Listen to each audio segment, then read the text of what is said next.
I wanted to give you guys a short video on this Troybilt. It's basically all back together.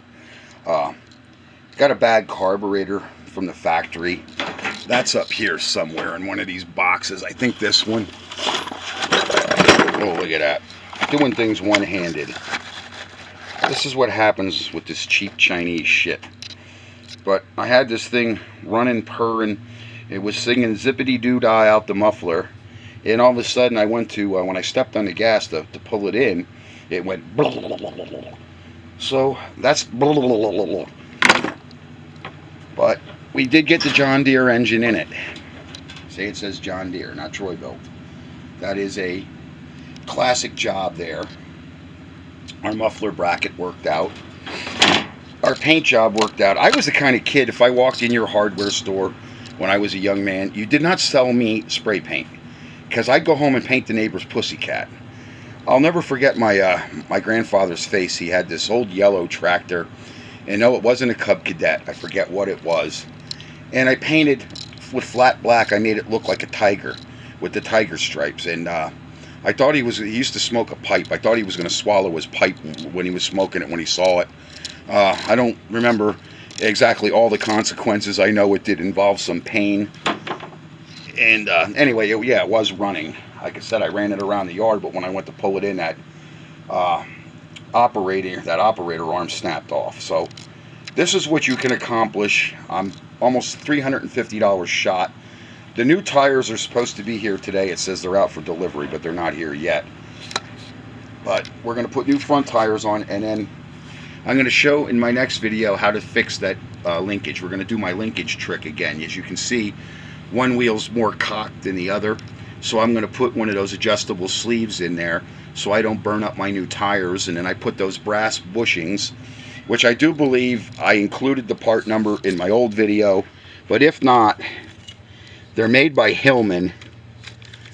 This is the company. It's a flange bushing, and you can find them at Tractor Supply. I'll try to put in the video link, I'll try to put the part number for those bushings for the front wheels.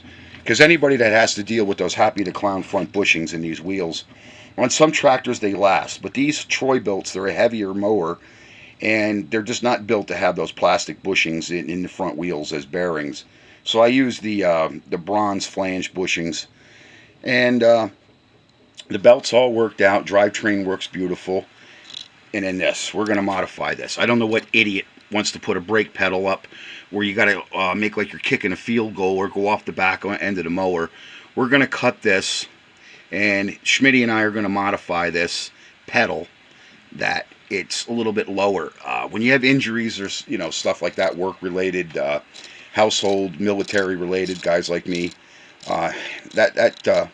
it can be quite a feat to try to get your brain to lift your leg up that high after an injury, or you're just not capable of it. You have muscles missing or cut muscles like I do. That's one thing. But all in all, she's all back together. She's painted. The hood, it was starting to rain, so the hood, I'm going to just redo that, or maybe just tape off that portion of the hood and reshoot it. But that's it, and she's all back together. And I'm going to talk about this paint in my next video, because you do have to let it sit after you paint. You can't paint the next day or even the next week. You really have to let that mower sit in the heat, or like in a warm shop like this, a week or two before you can scuff this down, because it's oil-based. It's basically an oil enamel, or a synthol enamel.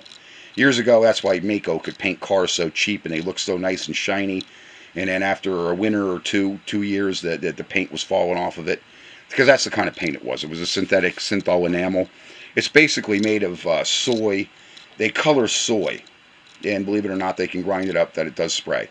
But yeah, there's a lot of soybean in the paint. Should I have bought other higher quality paint for a lawn tractor? No. In my mind, it doesn't justify it. Now, if it was a real antique piece or some rare piece, I would. But it can always be repainted again. Who gives a shit? But I like these Troybilts. I always wanted one. The only thing it does not have the foot pedal reverse. The reverse is over there, which is kind of undesirable to a lot of guys. But I don't mind that so much. I like the foot pedal acceleration because we have ruts in the yard where I'd like to pick up a little bit more speed. Or when I go downhill, I'd like to go a little bit slower.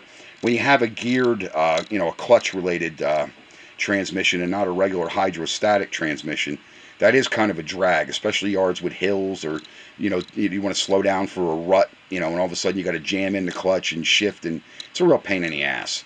So this thing, you can kind of just gradually glide around the yard with it. And I don't have a whole lot of spots where I got to back up, just one or two or three, and so it's not going to bother me. And I disconnected that god-awful blasted, they have that shut-off switch. There's just a plug on the axle, on the front side of the axle down in there where I'm pointing. There's a plug in there. And that ends the video. That's money. I got to answer that.